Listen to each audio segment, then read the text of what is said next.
Mtume Muhammad sallam anatuelekeza akisema, inna ruhal qudus, hakika ya ruhul qudus, Roho Mtakatifu, malaika Jibril, inna ruhal qudus, hakika ya malaika Jibril, nafatha fi ruhi, amenipulizia katika moyo wangu, amenipulizia, ameniletea habari, amenipa ufunuo, ameniletea ujumbe kutoka kwa Allah tabaraka wa taala.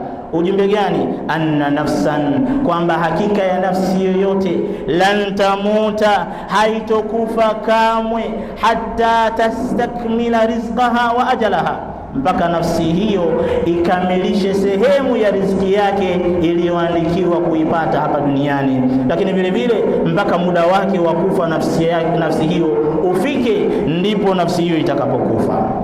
Kisha mwisho Mtume sallallahu anasema, fattaqullah, mcheni Allah, muogopeni Allah enyi Waislamu. Fattaqullah, muogopeni Allah tabaraka wa taala, wa ajmilu fi talab, na fanyeni vizuri katika utafutaji wenu wa riziki. Wa ajmilu fi talab, na tafuteni riziki zenu kwa njia iliyokuwa nzuri. Wa ajmilu fi talab, tafuteni riziki kwa njia iliyokuwa ya halali.